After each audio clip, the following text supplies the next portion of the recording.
Good morning all of you. आज मैं पूरे भारतीय समाज और वैश्विक समाज से भी एक साझा करूँगा बात कि आपको अपने मूल समाज की तरफ देखना पड़ेगा कि वो किस तरह के आचरण को मान्यता देता है। Miss universe, miss world, miss India, miss Punjab और मिस कॉलेज, मिस यूनिवर्सिटी में जो महिलाओं की सौंदर्यता के आधार पर जो टाइटलिंग हो रही है, मैं अनुरोध करूंगा सरकारों और आयोजनकर्ताओं से कि सौंदर्य के स्थान पर मिस चुनते समय शिक्षा को आधार बनाएं। भारतीय समाज नारी के सौंदर्य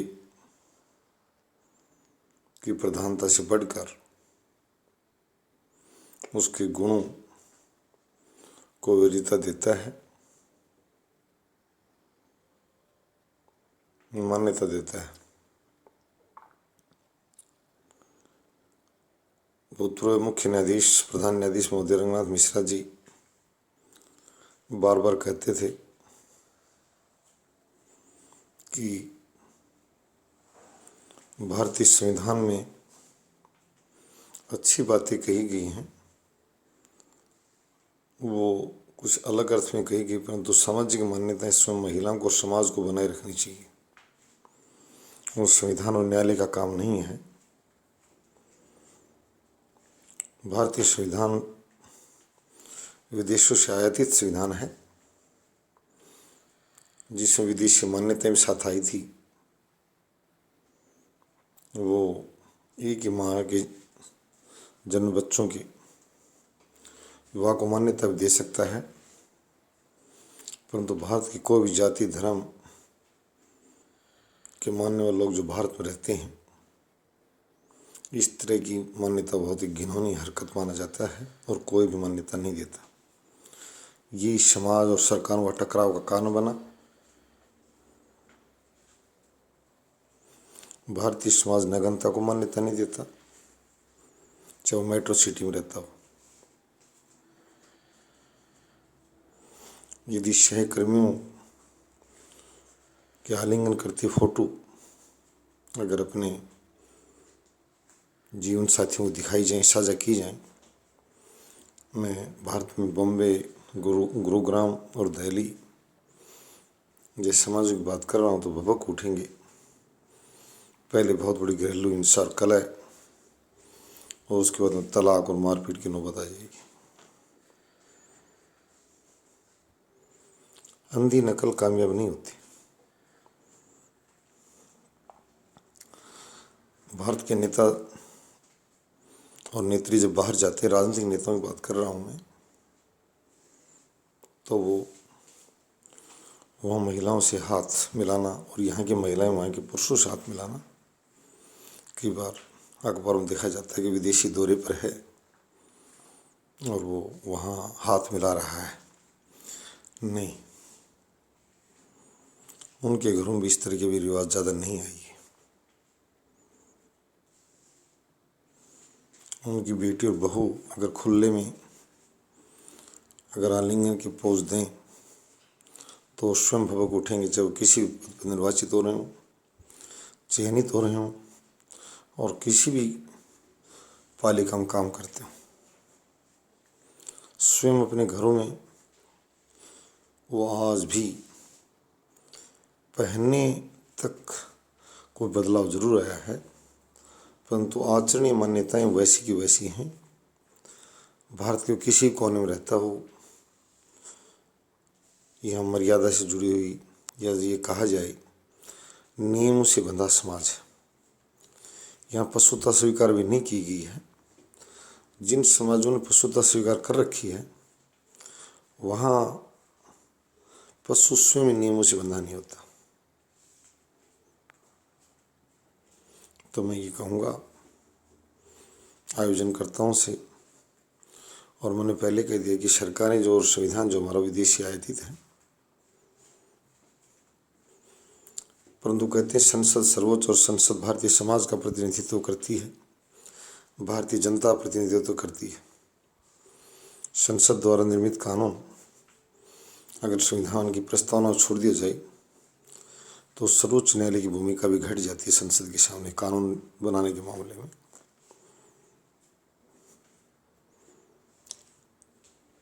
प्रधान न्यायाधीश रंगनाथ मिश्रा जी, उस दिवंगत आत्मा को मैं नमन करता हूँ। उन्होंने बातों बातों कई गोष्ठियों में, सम्मेलनों में समझाने का प्रयास किया क्या समानता और स्वतंत्रता खुलेपन का कुछ अर्थ है, और उसी को उसी चश्मे से देखा जाए काफी हद तक अपराध घटेगा।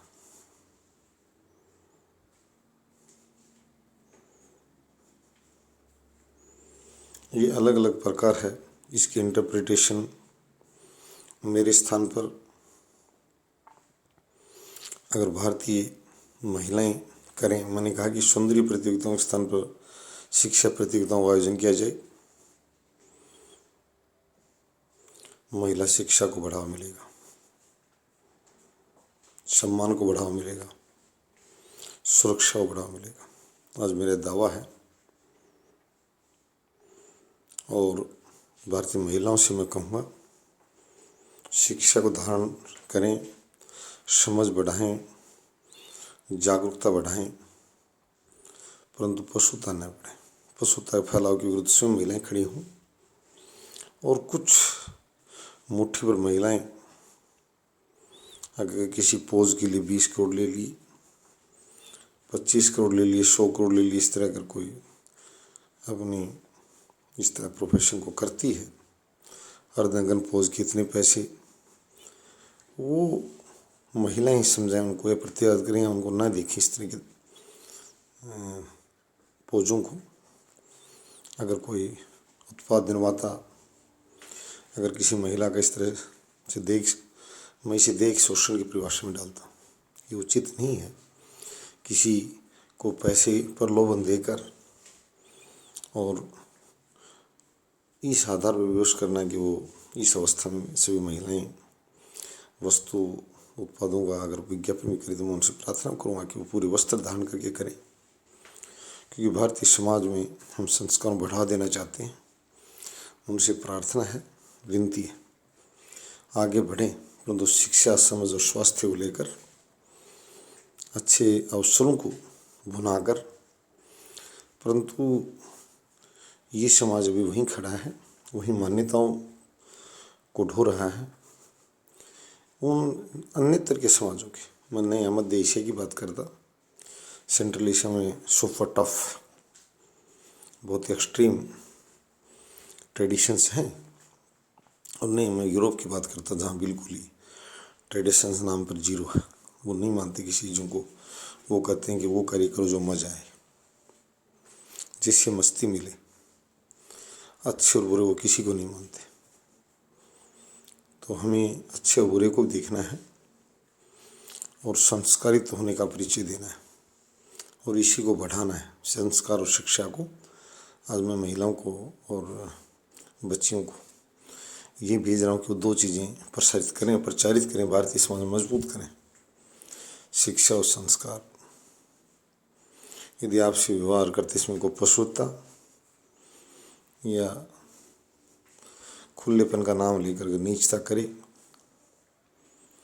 उसे धमकाएं, समझाएं और उसे होश में लाएं कि बदतमीजी नहीं चलेगी, ये उचित नहीं है। ये कहा भी गया है, आजकल हमारे लीगल लिटरेसी क्लब्स भी यूनिवर्सिटीज स्कूल्स में जा रहे हैं और बता रहे हैं good touch and bad touch, कि छोटे बच्चे का ढंग अलग होता है 8 साल तक, उसके बाद में किसी अन्य पुरुष द्वारा अगर पुचकारना भी है तो हाथ सिर्फ बच्चे के सिर को ही अनुमति देता है, इसके अलावा उसका कहीं भी हाथ लगाना भी अपराध माना जाएगा।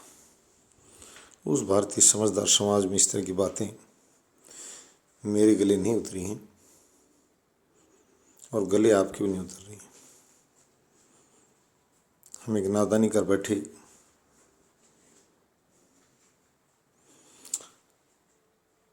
हम किसी गैर की बेटी को नृत्य करते स्टेज पर